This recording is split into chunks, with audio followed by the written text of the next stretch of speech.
G'day punters, I'm Mark Duclos. Welcome along to this week's edition of the Ladbrokes Road to the Chase. And of course, we're down to crunch time in the 2023 Million Dollar Chase Series. The final to be held at Wentworth Park this Friday night. It's race 8 on the card, worth $1 million to the winner. Simon Orchard is my co-host as usual. The richest franchise greyhound race in the world, the 6th running to be staged this Friday night, Simon. Yeah, spot on, Duke. It's so compelling, isn't it? We've got the favourites, Jay's Jay and Postman Pat, two of the best dogs in the country going around. We've got the roughies in Cumbria Kid and Has Ability. What a yarn that has been. And then we've got some of the best trainers in the business. Delbridge, Lord, Smith, Thompson, Zamet, not taking anything away from the others as well. But we have got the cream of the crop and they have risen to come forward for this $1 Million Chase final. They certainly have. More than $1.5 million will be distributed in prize money this Friday night at Wenty. Let's kick off our preview with race number 2 on the card. This is the Ladbrokes Million Dollar Chase Maiden Series final. It's worth $15,000 to the winner. Simon, the spruik on Zipping Megatron prior to its heat run was enormous. They backed it. It sprawled out of the boxes, flashed home to finish second. It's come up with the red in the final. Yeah, it came out like a shopping trolley with a dodgy wheel, didn't it, Duke? Zipping Or Megatron. 2 dodgy wheels, yeah. Four dodgy wheels. 29.55 trial, but that's the word from the trial pervs pre-series. And I spoke to Mick Harbin, who's got a dog in this final. He said he's never seen a better crop of dogs prepared for a big maiden race like this. You know what it takes to win a maiden. You've obviously won this race twice last year. What sort of times were your dogs running pre-Million Dollar Chase Look, maiden? you know, if you're confident going into this series, your dogs has to be trialling around that 29.6 mark. Can you smoke them? He was 29.6, 29.7. We don't share who won the May edition. He was probably a touch slower around that 29.7, 29.8 mark. But inside boxes are crucial in big races, even more so for young pups. And Jason Magri, I remember zipping Novak. I think it was the Magic Maiden Series last year. In his heat, he sprawled out of the box, and then in the final he began sweetly. So I guess punters who left it in with Zipping Megatron in the heat are hoping that he steps cleanly from box 1 in the final. Yeah, there's some good dogs involved. Silent Accord trialled 29.4 at Dapdome, was pretty good in the heats. A couple of dogs that missed out. The board dogs both trialled sub 30, so that goes to show just the quality and depth of the race. 2, 4 and 6, a lot younger than the rest as well, Duke. So that's Mick Harbin's dog and, of course, the Tears dogs for Mick Ivers. So that's got to play a part, doesn't it? Absolutely. And again, as I say, for young pups, boxes can... and older pups as well, but boxes are critical. And Zipping Megatron, as I say, the word was it was unbeatable. It just proves that every dog is beatable. All right, race number 4 on the card at Wentworth Park on Friday night, the Young Star final, $25,000 going to the winner. This is a race that last year, Simon, spawned the likes of Zipping Orlando. This year, quality chases again involved, including Fernando Quality from box 2. Surprised at the price of him. It's $4.40. Rocket Riot, the pre-post market favourite, at $2.80, who was gassed in a city qualifier of the $1 Million Chase a couple of weeks back. Relished that drop in class last week. Set the benchmark on the clock at 29.6. Yeah, if I could have a bet, Fernando Quality's the tip for me. Just a lot of early pace, as you mentioned. 5.34 from Rocket Riot to the first mark in the heats. Fernando Quality's about a 5.40 dog. Time to go has gone 5.40 and 5.45 in the last 2 starts. So a lot of pace, 2, 4 and 5. Overflow Bow, I'll get that right one day, has been pretty quick as well in a couple of runs for Craig Chapelot. Interestingly, half-brother to Aki Princess, who beat Belliuna in the $1 Million Chase City qualifiers. Belliuna, of course, goes on to the big race for Jack Smith. And you're right about Zipping Orlando. Bandit Jane, Reflections and Showman Jack also came out of this race last year. So fast forward, 6, 12 months, we're probably seeing some of these dogs win our big features. Yeah, and Charmed Answer was the only runner in the field not to break 30 seconds. You've got the likes of Blue Falcon for Jason Magri, who's been flying. I'm with you. I like Fernando Quality from that nice low draw. I think it can pop on the fence. If it doesn't lead, it's very close to it. Rocket Ride, as we know, it's got a ton of early pace, but I just thought the draw would be beneficial to Fernando Quality in race 4, the Young Star final. Race 5 on the card kicks off the quaddie. It is the Masters Meteor. $100,000 goes to the winner for the veteran chasers. The favourite, deservedly so, due to the box draw, is Fernando Hunter at $2.30. Dave Gill returned to Wentworth Park last week. Of course, it is the scene of some of his great triumphs with the likes of Uphill Jill and My Redeemer. He took out 2 of the 4 heats with Hilltop Jack and also Stout Manelli. Aston Barak, a greyhound that draws box 8. I know you're keen on his chances. Yeah, I sure am. Mostly because good early, likes being out wide. I think likes a bit of clear room. My question on Aston Barak is, does he like pressure? I guess you could say, well, box 8 offsets that a little bit. He's not going to have anything pushing him from the outside. And he's got good form around Wentworth Park. There's some other dogs in the race that stats jump off the page. You mentioned Stout Manelli, 13 starts from box 6 for 9 wins, which is outstanding. And then Aston Ulysses, an intriguing runner for the Sultana Thomas / Abella camp, 10 starts at Wentworth Park for 6 wins and 2 minors, and has been set for the race. Box 5 though, what does that do for him? Tricky draw, but this is a dog that's got a 29.4 PB at Wentworth Park. He showed in his heat when he's as tough as anything. He's just a really, really honest chaser. The draw brings him back to the field. Obviously, if you swap the boxes, him with the kennel mate Fernando Hunter from boxes 1 and 5, I'm sure Aston Ulysses would have started favourite. But the big thing for Fernando Hunter is that draw. We know he's a drop-out, run-home chaser. If he just stays in touch, he's got a absolutely paralysing burst, and I think that inside draw is going to be really critical. Yeah, you're spot on. And the 2 Sutton Sandy either go straight or maybe just up the track a bit, so it could open a saloon passage for Fernando Hunter. I don't mind that. Shane Stiff has Zippy Tesla. I spoke to Stiffy maybe a fortnight ago and said the dog was just 1 run away from being at absolute peak condition. So it's a hell of a race, Duke, and it's probably what Greyhound Racing New South Wales envisaged when it brought this race in, to see some grand old chasers coming back and maybe reliving some of the glory days. Yeah, and they're still racing as well as ever. I mean, dogs that consistently run around that 29.6, 29.7 mark. All right, race number 6 on the cards, the feature event for the stayers on $1 Million Chase night. It is the Group 2 Sydney Cup over the 720 metres. Zipping Vanessa and Ritza Piper, they were both dominant winners in their heat, Simon. Vanessa is favoured around the $2 mark with Laddies. Ritza Piper around that $4.40 mark. I just thought she was a little bit better drawn than Vanessa. No knock on the favourite whatsoever. She's a 41.6 bitch at Wenny. I just thought Piper may get the better run on Friday night. And a bit of a better price as well. If you're looking at the replays, important to note, big headwind, especially at the start of the program last Friday. So Zipping Vanessa and Ritza Piper just burning along out in front. The margins were incredible in the end of the day, and it's hard to see maybe how something can overturn that. I thought Zohar Bale had merit.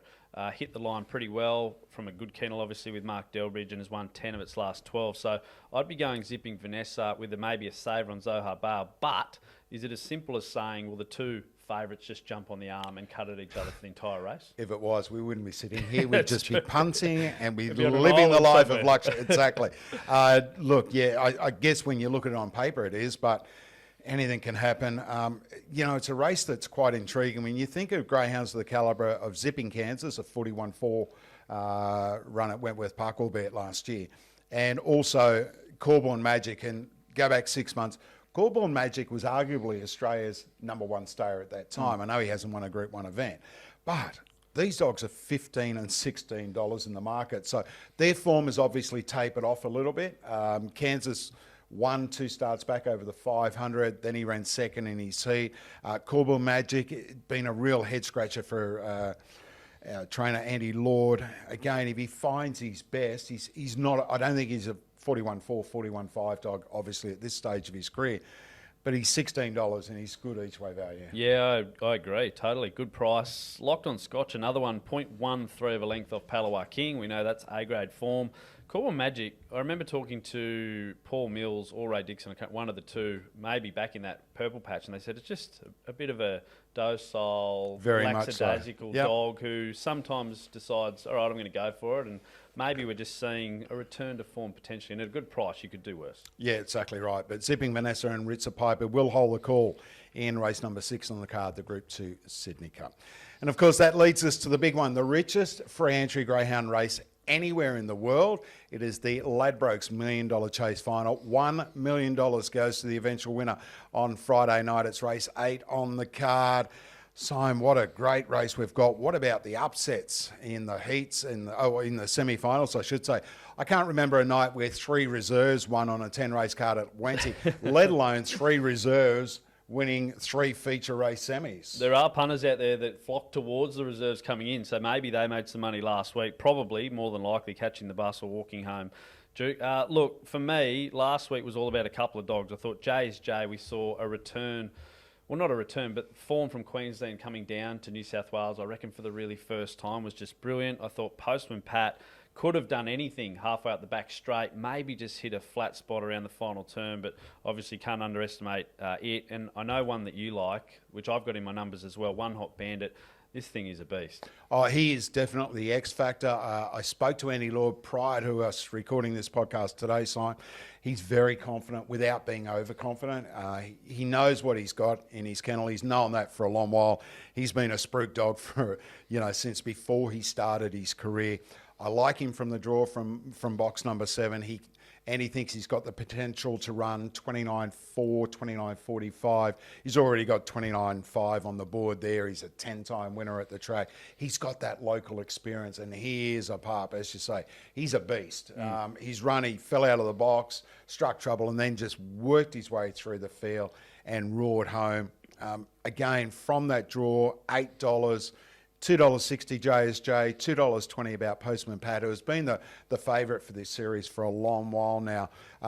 Look, from the draw, he needs a little bit of luck, but at the $8, I'm prepared to ride that luck. Yeah, look, I guess there's a couple others in here we haven't really talked about a lot. Tinker Norm and Yachi Bale certainly have really good form lines. You go back to Yachi Bale winning the Melbourne Cup last year. He's only won the 2 races since, one being that semi-final last week. But both dogs, Duke, if you watch the replays, went via the kennels to get around. So when you look at the clock, first thought is, just under 30, maybe that can't compete in a $1 Million Chase final. A lot of trainers who know a lot better than me have told me that sometimes the feature finals don't live up to the times of the semi. So look, with some natural improvement, the draw makes it really hard for those 2 interstaters, but 4 New South Wales dogs, 4 dogs from outside our borders, it sets up for a really good match race between the interstaters, doesn't it? McInerney is the only interstate greyhound to take out a $1 Million Chase. We've had 5 runnings of it.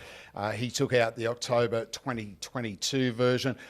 As always, there's fairy tale stories throughout this series, and you look at the other 3 New South Wales greyhounds: Cumbria Kid for Steve Fitch, Bella Una for Jack Smith, and Has Ability for Stu and Clint Haslett. I mean, you look at Steve Fitch, he races all the dogs with the Cumbria prefix. He's at Wenny nearly every week. It would be a dream come true for him. Yeah, and look, you say maybe a blast from the past. 6 months older than the next oldest dog in Yachi Bale is Cumbria Kid, but a Group 1 Vic Peters finalist, a Bob Payne Sprint finalist last year, and has got a really good alley. So it's in my numbers, just can't see him winning. Bella Una, a really interesting one, owned by a school teacher, I think, out at Forbes or something. I think the dog has been along or is going along to a school this week to see the kids, which in itself is a great yarn, and has really good stats at Wenty, Duke. 9 starts for 8 checks, box 4, never missed the top 3. So should be hard from inside for her. She's just a little thing, and she's the youngest in the field. And of course, we mentioned Has Ability. Debuted the Robert Smith Maiden series at the start of the year, and what a rise to be here 8 months later on the big stage competing for $1 million, mate. This is what it's all about. Tinker Norm for Craig Burns. He was absolutely thrilled just to get through to the finals. We spoke last week about pressure and, your former career as a dual Olympian. And some of these trainers this week, I don't know how much sleep they would have got. You look at the likes of Andy Lord, who has been there and done that. He's won it with She's a Pearl. Jason Thompson, who's won pretty much every feature event in Australia with the exception of a $1 Million Chase. Selena and Mick Sammet, who have got JSJ, whose record from box 2 is quite extraordinary, Simon. So he is well drawn. He'll be having his 4th run at Wentworth Park this week, and I can understand why he is so hard in the market at $2.60, because really up until last week, I still had a big question mark about him at Wenty. Yeah, you're spot on about the box record. 7 starts, 6 wins in a second. The only loss was over a shorter trip at Grafton, which was probably unsuitable. So JSJ is my pick. As I mentioned, I loved seeing that form from Queensland come down to New South Wales. And you go back through the form, any dog that continually put margins on a dog like Cashmaster is A-grade quality. And I think the draw just makes it his race to lose. Although Postman Pat sprung out last week, how good do you think Postman Pat can go? And you mentioned pressure.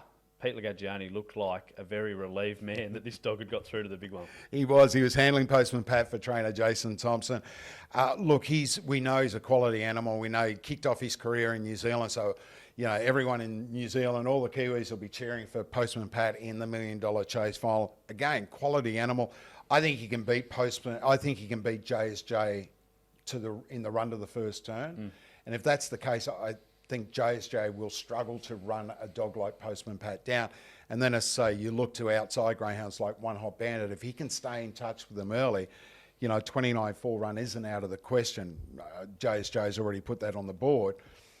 Boxes play, a massive role in races like this. Does the inside box bring Cumbria Kid out running? Does he hold the fence? Does he hold up the outside runners? Do the outside runners charge early? It's a race befitting a $1 million prize money tag to it as well. But we'll probably know in the first 30 or 40 metres which dogs have got chance to win this race and which dogs' chances have gone out the window. Yeah, and I've been saying for the last probably 3 or 4 months when we've been promoting the race, $1 million for less than 30 seconds of hard work. It's probably only really dawned on me in the last couple of weeks. Well, it's not just 30 seconds. This is a lifetime of hard work for some of these trainers. And you can look through the list. You just never know when the next good one will come along. For some of the better kennels, of course, they're probably going to have more chances at winning this race. But for some of the lesser lights, I guess you would call them, this is the big show. This is the big dance. I cannot wait to get out there on Friday night. And just an interesting one on the size involved Duke. Seneki, Hooked on Scotch, Feral Frankie, Orson Allen, Barcia Bale, Alan Deed, and there's one dog with a couple in the race. Who could it be? Jeez, this would be tough. Is it a dog by the name of Fernando Bale? It sure is, mate. Just a testament to how much good breeding is out there and especially involved in the $1 Million Chase final. All right, put you on the spot. Your tips? 2, 7, 3 and 1. JSJ for me. I'm petrified of One Hot Bandit, just like I was last week. Knocked over my tip in Magistrate. Postman Pat, I think, will be there, and Cumbria Kid, just courtesy of the box. I've got to have in there too. What about you? Same numbers, just juxtaposed a little bit. I've gone with One Hot Bandit, 7, 3, 2 and 1. One Hot Bandit at around the $8 mark. I think he's terrific at each way value. But again, to all the connections, to all the owners, to all the trainers, all their supporters, all their family, I don't know how they've slept in this last week. It is a race that can change the life of so many people, not just for an owner or a trainer, but the family and the friends and that. It is something that when we first brought this race in, that's what it was designed to do. It was designed to be a life-changing moment. We've got a showcase coverage of $1 Million Chase final night from Wentworth Park this Friday night. Myself, Simon, Mick Cowley and Tim Newbold, we will be trackside covering the entire race night. And Simon, you're going to be up close and personal with all these owners and trainers. Yeah, looking forward to getting back down in amongst it, rubbing shoulders with the participants. That's where I like being, Duke. We welcome you back to the big chair. But it's a hell of a night. This is our night of nights. I know Thoroughbreds harness, they all have different things happening at the moment, but for us, this is what we've been dreaming of all year. Cannot wait to get into the $1 Million Chase and hopefully crown a worthy winner in 2023. I'm sure we will. It is the 6th running. Simon Orchard, thanks you for your time today. I'm Mark Duclos. We'll catch you on Friday night for the richest free entry greyhound race in the world, the Ladbrokes $1 Million Chase.